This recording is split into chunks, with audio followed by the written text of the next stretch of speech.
So I've been writing the book for many years. The title kind of came at the end. It originally started with trying to provide an outline and an explanation for why I do what I do, because they are unconventional. The perspective, that I've built over my career. So all the war they want came from that reality. If there's something that's worth fighting for, it's worth making sure that you take every potential advantage and put it in your favor. And, my hope was to inspire other people who have a desire to do what I'm doing, to join in this particular fight. Thank you for taking time out of your busy schedule. Absolutely loved reading your book. And so first, tell us a little bit about yourself. Well, thanks for having me on. My name is Jeff Engle. I am the president and chairman of Conquest Cyber. I grew up in the special operations community, spent my formative years in one of our special missions units, and then ended up getting medically retired at 28 and had to figure out what I wanted to do with my life. So I kept going to the sound of the guns and taken on challenges to national security. That have led to, through the infectious disease route, which I think a lot of people find interesting, particularly in the wake of COVID, and now into the cyber defense arena. Now, how do you end up in the cyber defense arena? I mean, I read it in your book, but is that something you wanted to go into, or did you just end up in the cyber defense arena? So I started my career in weapons of mass destruction. So when I was a kid growing up, I was good at science, and then when I joined the Army, it sounded like it was a cool job. So it just so happened that I came in at the right time, where we ended up in a conflict where weapons of mass destruction were the concern. So I was in reconnaissance then, and then ended up going into the counterterrorism world and counterterrorism WMD, and then all of that experience and training and all that led to global infectious disease. And I realized kind of at the one of my transition points, I was in the Defense Threat Reduction Agency. So I was doing two jobs. One of them was a mission assurance job, doing vulnerability assessments of critical infrastructure globally. And the other one, they pulled me into the red team. And it was, getting more into the cyberspace arena. So, whatever I found that my passion, sits in national security, and risk management is generally the same regardless of where it's applied. So that's how I ended up kind of making the transition. And, I think, cyber right now is the source of some of the greatest threats to our national security. So I've kind of taken the collective experience that I've built over time, and I've started applying it to this particular arena. Yeah. Did we double check on time? How much time do you want us to allocate? No, I'm good. Okay. As long as I think they scheduled this for an hour and a half, and I don't know if you guys want to talk to me that long. But, I'm blocked for that amount of time. All right, that's what we want to make sure. We'll shoot for 45 to 60, and then as the conversation goes, we have lots of fun questions for you. But first, I guess I want to start in your book.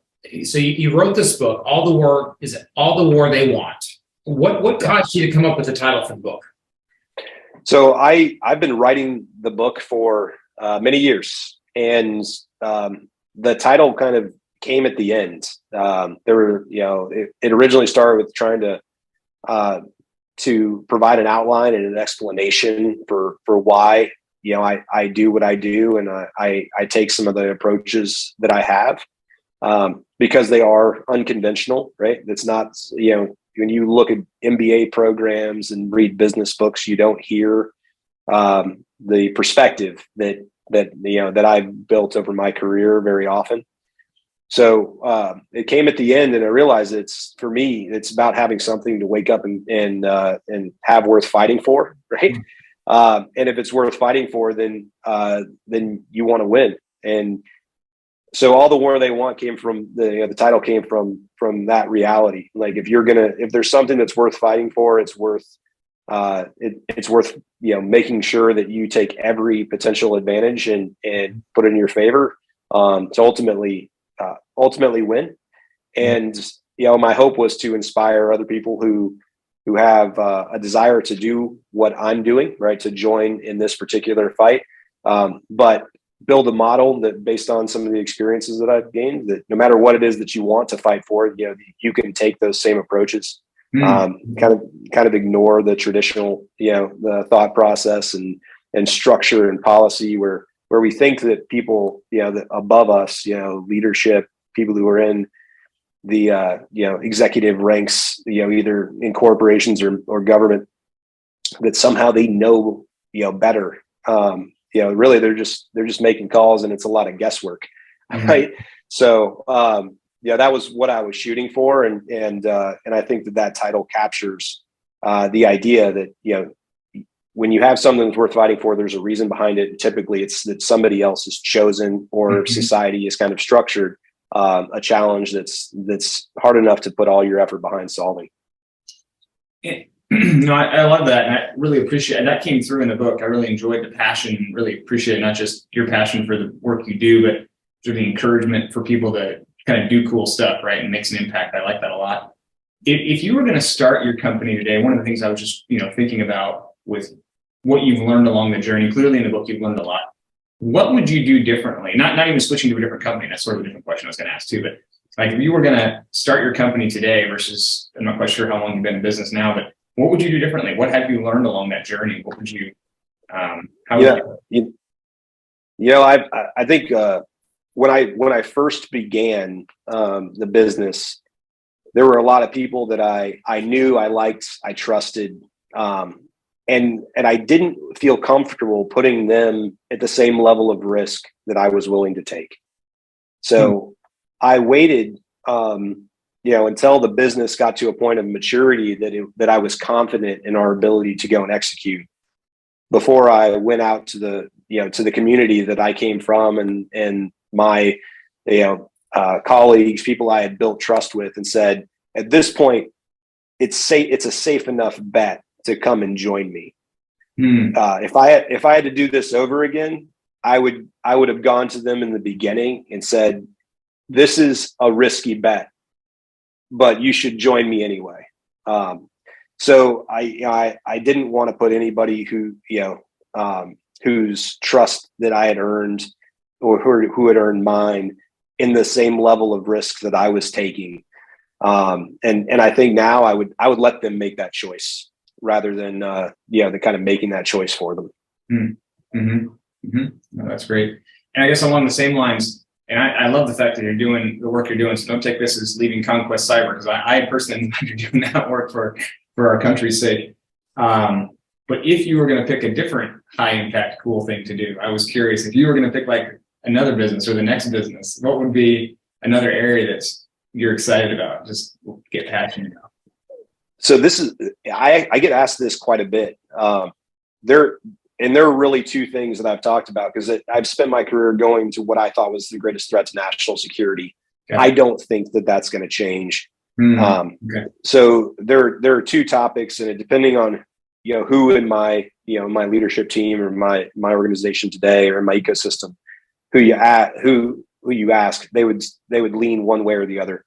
But essentially, I think information warfare is a major problem worth solving. Yeah. Right. Right now, people don't.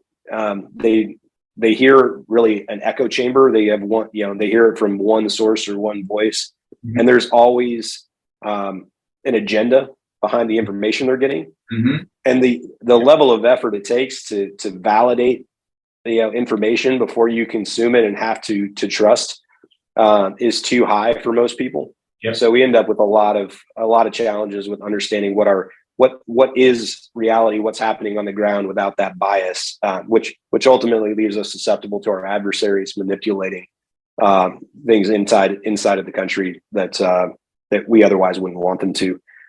So information warfare may be the thing I take on. We'll see what's happening when I get to the other side of this journey with cyber. Yeah. The other one is the climate. So when I think about in specifically the ocean, when I think about some of the things I've seen from my travels globally, the amount of pollution, I think there's some non-traditional ways that we're going to have to solve that problem as well. you saw the transition of, plastic straws to paper straws. Before that, it was, save the trees. I think whatever you're telling people, you have to fundamentally change the way you consume, the way you manufacture, the way you distribute. There's going to be an inherent resistance to that. So I think we trying to solve that problem without disrupting the way people live, but really attacking the problem of pollution and overconsumption and those types of things, and potentially finding ways to reuse things, collect and reuse. Maybe something I take on. And on the side, the benefit of being out in the ocean and doing things like that is you can always do some treasure hunting. So I've been a scuba diver since I was 15, and it's always fun to try and figure out where things might lie hundreds of years in the future. So clean some things up, get some gold doubloons. That could be a cool thing. It makes an impact, and I know I can find some people that I like that would be willing to jump on board and something like that. Oh, that's great. So I like what you said. You've spoken a couple of times already about non-traditional ways. And one of the things that Josh and I, as we were going through your book, in the section of your book, you have multiple things that say, break these rules. What caused you to come up with, not do these rules, break these rules? What caused you to come up with that? So, I've had this conversation quite a bit recently with, we were talking about rules of engagement. And, when I was in the special operations community, there's this broad perception that we had different rules of engagement than the rest of the military. And the reality was our rules of engagement were exactly the same. There were rare occasions where there was a small adjustment. But our understanding of those rules of engagement was much deeper. So rather than it be, here are the rules, here's what you're supposed to do, it became a deep understanding and how it was going to be interpreted, which ultimately allowed us greater levels of flexibility. And I think that's true of all of these rules, the platitudes, the statements of, that people try to wrap their lives around. If you really understand what's underpinning those, what drove that to be kind of the norm, then you'll understand when it's appropriate to follow it and when it's appropriate, to break that rule. Mm-hmm. If you just blindly follow whatever it is without really understanding it, then you'll apply it in the wrong situations. And ultimately, the intent behind its establishment will be lost. So I say break them, not from the perspective of, never follow this rule, but break them, get to a point where you understand these rules and what underpins them well enough to where when the input you have, the data that you're exposed to says to do something different, you can defend it. Got it. Well, that actually, I think you answered my question around that, because when I read it in the introduction, the first thought was, wait a second, like where's that line between breaking the rules and not sort of, none of the rules you suggested break were like ethically or morally questionable, but I was like, where does that line end up? Right? That was my first thought in the introduction. I think what you just said, which was, if you understand the reasons and the underpinning for why that rule's in place, and that would actually enable you to stay even more soundly inside the ethics and moral kind of obligations of the law. Yeah. Is that right? Absolutely. I don't advocate for blindly breaking any rule. Right. I think that that ultimately rules provide order and structure and predictability, so you can make better decisions, and the kind of basic things are well outlined.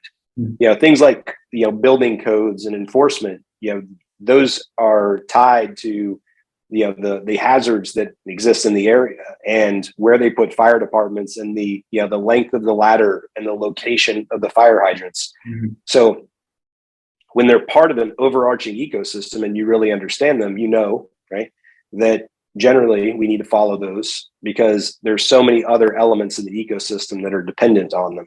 Mm-hmm. Mm-hmm. Next question. Well, I'm going to ask the question I want to know. So I oversee about 80 employees at my company, and I get where you say break these rules. But where my mind goes, because I have executives, I have managers, I have team leads, some people are capable of making those decisions. Other people are not. How do you deal with that? Because not everyone's created equal. And even one of your rules is don't treat everyone as equal. How do you deal with that? Because I see what you're saying, I see where you're going, but what do you do when not everyone can understand the implications of this?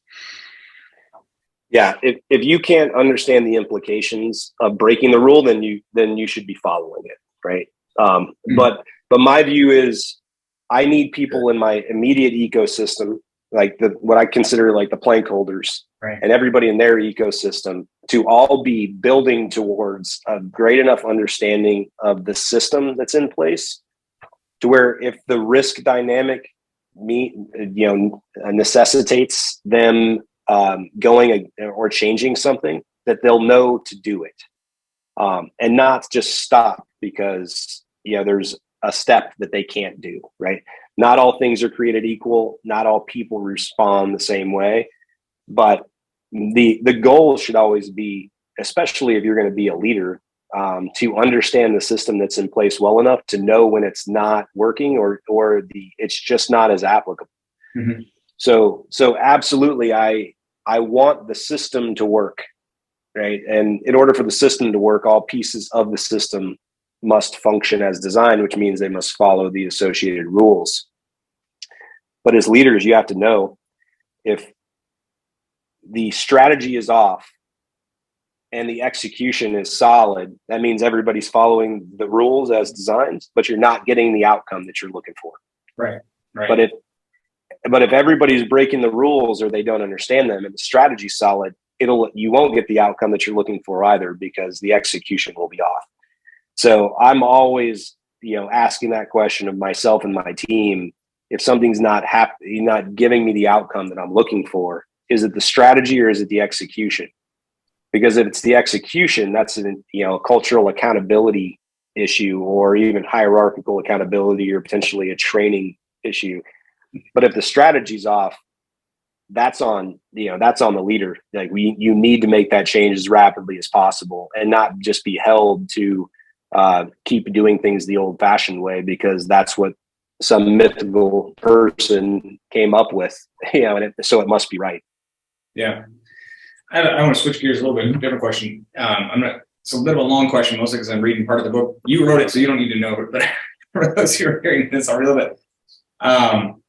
But chapter 4, you're talking about doing cool stuff, which I really liked. You started alluding to a little bit of what was coming in 6 there, I think, around the people you like. And you said something really interesting I want to talk a little bit about. He said, I think it's page 71, you're looking for those individuals who see all the flaws in bureaucracy, who see the limitations of conventional approach. You're looking for the disruptors, the architects, those, what I like, this restless souls, not satisfied with the status quo. And I like this because it sounds like this is how you've recruited your team at Conquest Cyber. And I've worked with a lot of startups who I think could benefit from that, do a lot of consulting work with startups. I guess what I'm wondering as I read that was wanting to ask you, how would a leader apply this? Because I also work with a lot of large, very well-established health systems and hospital and payer clients who are sort of slow-moving, right? And they've got a lot of legacy baggage, right? And so I was trying to figure out, how do you apply sort of that thinking when you may not have very much freedom or authority to just wholesale swap out the executive team overnight, right? And get those plank holders in, right? So how would you apply sort of that thinking to these larger, maybe slower moving or more established legacy companies? Yeah, I mean, so historically, what we've done, if you're in a legacy large organization, and you identify there's somebody like that maybe is a little bit disruptive, I have reached in and I protect those people as much as I possibly can, to keep them separated from those who view their attitude, their approach, their thought process as inherently negative, because they're questioning the why, right? And why we're doing things this way, why we couldn't, try to make it a little bit better, why we allow people who are just, punching a time card to show up and get promoted on the minimums. isolating those people, not from a perspective of lack of engagement, but separating them from the detractors and then protecting them is something I think is hypercritical for executives, particularly if you're in a large organization that's lost a lot of its entrepreneurial spirit. Right. So one of the sources of inspiration for the special operations community I came from was the British Special Air Service. And you understand that organization, their motto is "Who dares wins." And their original formation was really they went out and found the guys who would punch their commanding officers or who were in jail for doing something disruptive. And those were the ones who ultimately they pulled in and said, these are the right types of people, to do the unconventional things, to jump behind enemy lines and take out aircraft on the ground. So a lot of that, that spirit still, is kind of in my DNA. The people that others are saying, oh, they're really smart, but they just won't work in the system. I mean, that's the kind of people I want to surround myself with, because typically they have massive amounts of potential and they're becoming more and more rare. You see schools right now do not reward that type of behavior, right? The unconventional thinking. They reward, blind rule following, and especially in startups, but I would say in any business that wants to have a longevity, you need people who don't need a prescriptive step-by-step guide on how to do something. You need people who are just going to find a way to get things done. And they'll scrape their knees and make mistakes. And as leaders, you just try to keep them out of oncoming traffic, until you get to a point where you can build the broader system. Right. Now, from your perspective, in terms of coaching team members or people, instead of being blind rule followers, how do you coach them to do that exactly? Let's say that's all they've been taught. How do you get them from being a rule follower to thinking and acting and being proactive? Well, I would be the first one to admit I have not been the most successful at helping people who don't have kind of the instinct and the DNA to find a way or make one, to kind of get religion around unconventional approaches. But the ones who have it, that spark, that they've suppressed it, I give them a level of focus outside of the broader engagement with the team to promote them into positions where they don't have a choice but to speak up. And when they do, I'm the most understanding with people who are more junior and early in that process of kind of finding their voice and being willing to take a step out on a limb.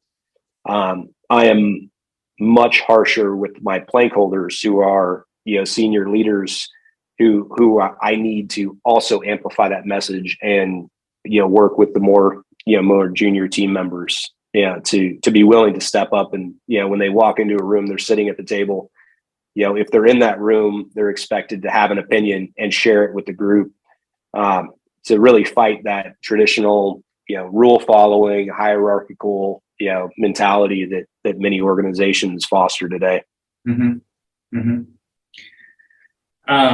So another topic I want to pick your brain on too, then I'm very linear in my thing. I'm working through the book. Eric's probably just picking from different places. We complement each other. I was thinking about in chapter 5, you talked about the fanaticism does not accomplish anything of value and collateral damage is the real impact. You talk about the importance of self-discipline. I have 2 questions. The first one I'll start with is, and I totally agree on the self-discipline side. Where I was wondering, and I just struggle with this myself, how do you balance or try to have a foot in both passion and self-discipline? Because I could easily see, self-discipline, it sort of it's easy to sort of fall into your habits and not have the passion, but deciding to get super passionate, but then fall out of the self-discipline. And how do you yourself and how do you help others sort of do both of those well? Yeah. So, I've been accused of being too even keeled, I would say. I'm with you. What I've found is, passion allows for perspective. Fanaticism really doesn't. So, there are things that there's a North Star for me. I think about national security. I think about our way of life. I think about how I grew up and the opportunities that I've been given, and I want my children to be able to have, better opportunity, more exposure to freedom, and for us not to go backwards. For that, that is my North Star. I'm passionate about that. And I'm making very, very rational decisions about how to get to that outcome. When I think about the fanaticism, I think about football a lot because I grew up a Pittsburgh Steelers fan, and I say fan is in short for fanatic, but they've been my team since I was a kid. When I meet somebody and they're a Baltimore Ravens fan, I don't hate that person because of their affiliation, right? And that is actually really common. Something is, that I view, and when I live my world kind of in the national security arena, as being relatively inconsequential, other people have very, very strong emotional ties to. Similarly with politics, right? If you identify as a different letter, people go into, vapor lock. They have, an evoked emotional response, and they go into premature cognitive closure, right? They stop thinking, and then they just go into whatever view they have view. Yeah. And what I learned, because I ran for office without a party affiliation, almost 10 years ago now. And what I learned was most people on 95% of the topics, we agree, right? And then you find the thing that makes them a fanatic, that one issue, the one topic. And as long as you're you have the right letter and you're under the right umbrella, you're good. And if you are the other side of that, then you're inherently bad. Right. And I think that fanaticism is easily exploitable, and it puts in it, and it really detracts from us making progress on some of these harder problems, because it's easy to say, oh, if you don't agree with me, you're in that other camp. And rally, let's say 45% of any topic to your side. So I think if there's clarity on a goal and there are steps that can be achieved, then passion is valuable fuel. But anything that can be exploited, an evoked emotional response to anything, ultimately prevents you from being able to solve the really hard problems. Yeah. Well, you sort of got to my second question on that, around the political spectrum fanaticism that I see. And actually, some of this you even addressed earlier on in your comments about information warfare, like how it seems like we're getting more and more extreme, right? That seems to be the prevailing understanding. Like how do we rein that back in? How do we help people get out of these very deep sort of fanatic kind of convictions, for lack of a better word, that they, that are blindly sort of leading them emotionally? How would you do that? So I found that if you build trust and then you start to question thinking, then you have a lot more success. The people you build trust in, on common ground, and and like I said, 95% of any topic or of any series of topics, you're going to end up getting agreement from people in the US. If you find common ground, you build trust, then you can start to have harder conversations. I mean, I've had in my life, I'm surrounded by people who fit all over the map and the political spectrum, the education, the financial status. And I am known for being someone who challenges their way of thinking, not because I'm trying to guide them towards a particular set of beliefs, but because my belief is you should challenge the way that you think, internally, externally, all the time. And because they don't know where I stand on a particular topic, and they just trust me because we have common ground, they're a lot more open to it. And as soon as anybody can pinpoint, well, this is your belief, and now we're at war, right? Or this is your belief, so now we're in alignment. It shuts down all of those those mental processes that allow you to actually get past that evoked response. So that's the way I do it. My normal state is questioning people's thought processes, not from an aggressive way or that I disagree with them. Just, asking them if they really understand the why behind whatever their response is to a particular topic area. Because right. Nothing is ever as simple as we make it seem, right? And most people have strong emotional reactions to things that they haven't put a lot of intellectual capital towards understanding. So that's how I approach that particular topic. Got it. No, that's great. Thank you. I figured you'd have some good thoughts there. So your company is focused on cybersecurity, and there are a lot of other people who don't know as much. So if you're talking to someone who's not on the cutting edge of cybersecurity, what do you want to tell either individuals who are on the internet, which is almost everyone, or leaders such as myself that oversee a large number of employees? How do we stay safe in this ever-changing environment? What would be your first or second step towards us? Yeah, based on what we're seeing in the news, everybody would assume I'd just say, hey, we'll stay off TikTok or put on multi-factor authentication, right? So you think that everybody now is essentially digitally native. Everything that they do, they put online. I would say, the same thing that your parents probably told you when you were growing up, and the internet is like, if you wouldn't be willing to put it on a billboard in Times Square, don't put it on the internet. But I would go further than that, we're so connected technologically at this point that anywhere you go, anything that you do, anything that you say, whether you're, writing it on the internet or not, you have to expect somebody could get access to it. So I think we all need to start understanding that risk management is not something that is a particular, domain, but it is something that exists across everything that we do all the time, right? You have something you care about. There's something that can negatively impact it. There's a way for that to occur.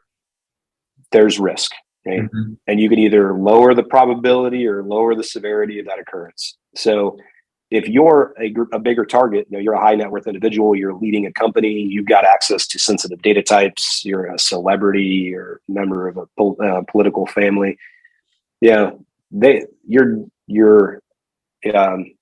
key relative or your key player in your business, they don't need to be exposing themselves. You're exposing them too. So I think if we just start to shift our mindset to everything is risk management, and we need to understand even if you're okay with putting all of your information online, you need to understand the collateral damage that can be done with that as well.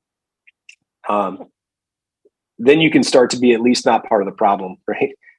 Because I think we need to, I talk about it a little bit in the book, but we need to mobilize in order to build resiliency. Mm-hmm. We are too easily manipulated from an information warfare standpoint. Our critical infrastructure sectors are far too susceptible to attack by foreign adversaries. Some of the data that we're exposing, we don't think is that important, but it becomes part of a accumulated view that can be used to target us as a country and impact our way of life. So if we shift our mindset, we train our kids, and our parents, try not to click on links, do the basics of multi-factor, but really just start to think that, you're constantly exposed in this digital ecosystem and you wouldn't walk outside naked. So maybe you should think about, what the equivalent is from a technology standpoint. Mm-hmm. Mm-hmm. So I have 4 kids, and everything from, teenagers to college students. What should I be teaching my sons and daughters in terms of how they handle this brave new world that I grew up, went to college in the late 90s, and we're happy to have internet and email. It's way, way different. What should we be teaching our kids? Because I have not been taught as a father. Yeah. In terms of internet, how we handle it. Yeah. Well, I think it starts with basic cyber hygiene. and all that stuff is readily available. I think they're starting to teach kids in elementary school about things like passwords and multi-factor authentication and that type of thing. I think the bigger thing for kids in your age range is about social media. I am not susceptible to some of the things that they are today because I grew up wanting to go into the special operations and intelligence community. So even as technology was coming around, I never had social media. I didn't get any tattoos. I didn't get arrested or get in trouble. All of those things follow you for the rest of your life. Mm-hmm. So be careful what you put out there. Don't trust anybody with with anything you wouldn't want, on a billboard in Times Square. And some of the fluency, I would say it's probably equivalent to taxes, right? Kids should be taught in school what taxes are, how you try to manage those things, where you live and the implications of that. And I think the same is true when it comes to technology and how you use it. If you use it as a tool, then that's fine. That's why billionaires don't pay a lot of taxes, right? Because they're using tax law as a tool. They use technology as a tool, and you'll have a fine outcome. You don't have to be the weird kid, that doesn't have a cell phone until they're 25. That's not normal. They're part of our way of life now, so we need to be able to live with them. Well, I'm not going to show this to my kids because I think I told them they couldn't have a cell phone until they're 25. So I'm going to see. Mine are younger than Erik, so I can tell them whatever I want at this point. They don't know yet. No, I'm guilty. My kids. I have an 18-year-old and then a couple of small ones. And how I raise the 18-year-old versus how I raise the small ones is very different, right? Mm-hmm. They've never been part of the same family, right? They're like who I was when my daughter was little, and how black and white things have shifted, to how the 3-year-old interacts with technology and it gets exposed to the world. So, I mean, parents, the secret that everybody doesn't really share is, we're constantly learning how to be parents too, right? It's not like we had the system perfectly wired. And that goes back to even, business leadership. Yeah. Just because you're the CEO doesn't mean you actually have all the answers. It just means you have all the responsibility, right? So you got to make good calls. You got to admit when, you made a mistake or the environment changed. And there's really no perfect guide to how to make the best decision. So you're kind of learning together with all the employees, right? Just like you're learning together with the kids. That's right. I want to shift gears a little bit to so I'm a strategy consultant. I absolutely loved AIDA Chapter 7, the mission as a concept. We spent our entire business use, but we've used 3. So I don't know if you looked at our stuff, but typically we'll do a book review, business use case episode, and life application. I insisted to Erik we spent our entire business use case episode on Chapter 7. So I want to ask you about it because I nerded out on that chapter. How did you, I just want to know more about like the background of how you came up with it, where it came from, and how much, having done a lot of strategy exercises, not with that specific tool, I can imagine want to hear more about the effort it took to like distill your entire company down to that few words. Like that's actually really hard to do. And so I'd love to just learn more about how you came up with it and how you got to that specific kind of output for your company. Yeah, no, and you'll, I wrote the book quite a while ago, and people who read it now who are in the business, like there's no sunlight between what I wrote and how we operate. Mm-hmm.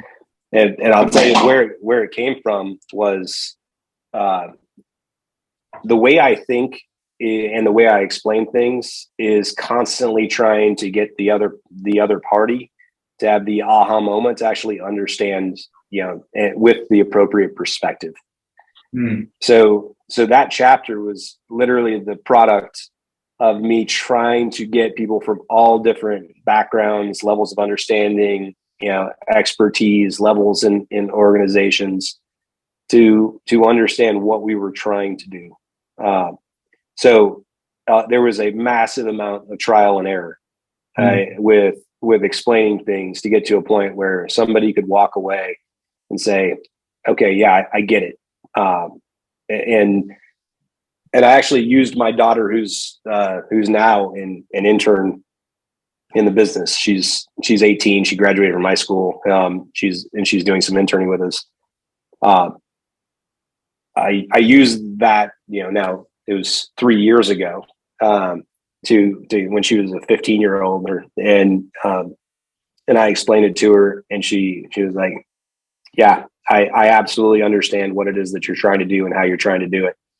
And then that for me was confirmation that I'd be able to wrap the business around that concept for the next, 5, 10, 15, 20 years. So I'd love to say that I, woke up in the middle of the night and had an epiphany, and this is how to do it. But it was really harnessing, conceptually, all of the experiences that I had around things that motivated me, and provided guardrails to my decision making, and then actually going through the process of sussing out what was going to resonate with people that led to the particular concept that I used for the mission. But I can't take credit for having the mission as a concept, because that's always the way that I thought about the things that I did.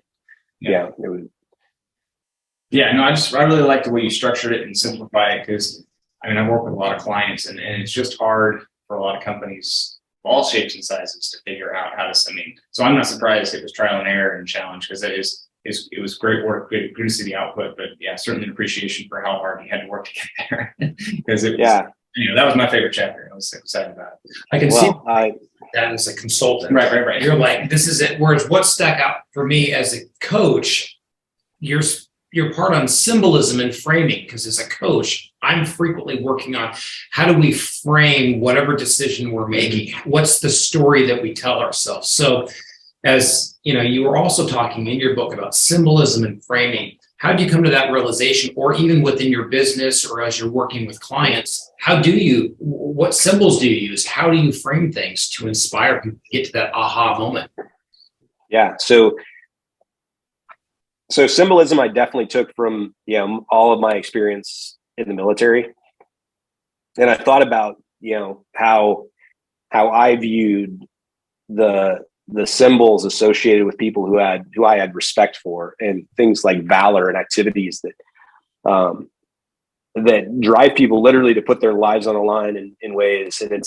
And they don't end up doing it for the medal, but the way that the world sees it and sees the activity that they did and the stories that were told around what earned them that medal ultimately inform how they react in those situations. So they're not doing it necessarily for that medal. They're doing it for the people that are left and right. But they're informed mentally about how to do the right thing based off of how the symbol has been, presented to somebody else who kind of, replicated that activity or did it ahead of them.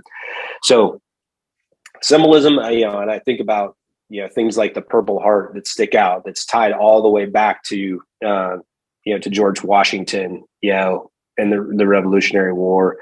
It's got his face on it still today. And you think about Purple Heart recipients, and you're like, wow, that those people have bled for this country, and people have continued to willingly do that. I think those things are just really powerful. The framing fronts. So I wrote my master's thesis on framing and political discourse. Right. So I joined the military before September 11th. September 11th happened, and then I ended up on this kind of round trip tour. But Iraq was kind of my war. I went 6 times. I was there for every phase of Operation Iraqi Freedom.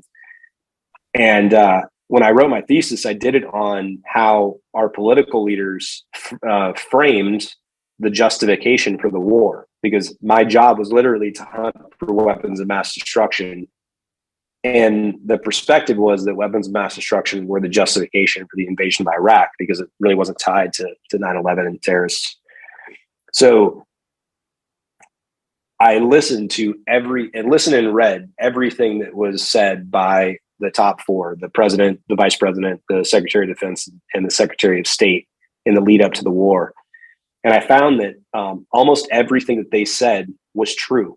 they were factual statements. And what would happen is they would go on, they would make speeches, they would make factual statements, and then you'd get the pundits and the media and people that were taking the next logical step with what they heard from those people. So it went from Saddam's a bad guy, Saddam kicked out inspectors, Saddam had weapons of mass destruction, all factual statements, to the immediate response from the media was Saddam's a bad guy who has weapons of mass destruction, and there's an imminent threat.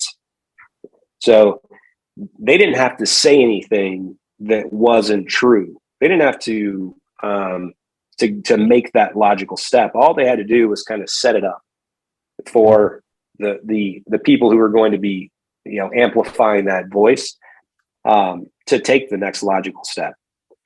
So what I found in businesses as a leader, if you are communicating where things currently stand, you're not going to be able to get anybody behind you. You have to constantly be in front of what you're able to do, especially during the early stages when you're one person and you're talking about solving critical infrastructure cybersecurity. Nobody's going to sign up as a customer for one guy. They're going to sign up as customers for an idea, right? For a concept. Yeah. So you have to provide that symbolism, the North Star, that something that people want to get behind, and frame it as what it will be, not necessarily what it currently is. Mm-hmm. And you're not misleading people. You can't be in this position and tell lies about what you're capable of doing, but you can set things up of this is how we're going to do things differently. This is how it's going to achieve this outcome. And then start connecting people through symbolism and framing to that outcome that they're going to be a part of achieving, or that you're going to help achieve for them, in the event that they're a customer. And I've been fortunate to have the ability to execute, be right behind, the completeness of the idea. So that's really not because I'm, because of me. It's because the right symbolism, the right framing, and a healthy level of anxiety that I have around alignment between what I say, what I commit to, and what I do. And I've been able to grab the right people at the right times to be able to grow the business and make an impact in our, on our customers and our way of life, with cyber resiliency. But without the symbolism and the framing, I would just say, well, I'm one guy and I consider myself to be pretty smart. Do you want to give me money? And they're not going to do that, right? They were signing the contract and giving me long-term commitments, ultimately for things that were being executed by people that didn't even exist in the organization on the day they made the verbal commitment, and it was typically the day after I got ink on paper that the capability was manufactured, right? So especially during the early stages, that's hypercritical. But I think your vision always needs to be a little bit further than your grasp if you're trying to solve something as significant as cyber resiliency for critical infrastructure. That's great. I think we've got time for one more question. Yeah. So I got to ask a funny question. This may not be funny to you, so it's going to be a little risky. I told Erik I was going to ask. He told me not to, but I'm going to anyways. So you said break this rule, never throw the first punch. Or no, break that rule, right? So important question, cultural question. This may not resonate. Are you a Karate Kid fan? I am a Karate Kid fan. Have you seen? Have you seen the new show Cobra Kai? I have. Yeah. So what side of that do you fall? Cobra Kai? Because strike hard, no mercy, right? That scene, never throw break that rule, right? Yeah. So never throw the first punch is an important rule. I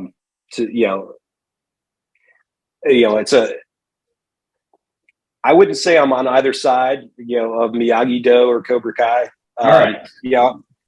So I don't know if I mentioned this, but I'm a jiujitsu guy. So when I think about karate generally, I shake a little bit with, like it's not my martial art. but I found that the more dangerous you are, right? The more skills that you have, the less likely you are to use them. So, when I think about Cobra Kai and the aggression, that's not really my bag. The Miyagi-Do, waiting for things to happen, that's not really it either. It makes for a good television show. Yeah, I had to ask. I just thought I laughed at myself. Yeah. Erik didn't know what I was talking about, so I told him. So the downside is of watching things like that. You guys know about, you have like Netflix and that type of thing, and they put a picture up of with your profile. My wife thought it was funny to put up Mr. Miyagi as my profile picture in our Netflix subscription. But I think my 3-year-old got the better end of that stick with he's got the boss baby, as his profile picture. Nice. Well, that's good. Well, good. Well, Jeff, I want to thank you for taking time out of your very busy schedule. We really enjoyed going through your book. So thank you for writing that. And to anyone listening or watching this, go ahead and get Jeff's book. It's awesome, whether you're in cybersecurity, running a business, or even a family, and you want to know, hey, how do we do this in a great way? So thank you for doing that. Yeah. No, thank you so much. I appreciate the time, and thank you for reading. I'm glad you enjoyed it. I might be writing a second one to go a little bit further. David Hinshaw, who wrote the foreword in the book, a good friend of mine. When he read it, he called me and he said, he's like, I want to know the rest of the story. He wants to, he wanted to know, how did it actually work out when you applied it? And I told him, we're living the story. Yeah. So eventually it'll make its way into print, but right now we're focused on driving to the outcome. But I thank you so much. I appreciate the time, and I'm glad you enjoyed it. Yeah, sounds good. Yeah, take care. Thank you very much, Jeff. Appreciate it. Cheers.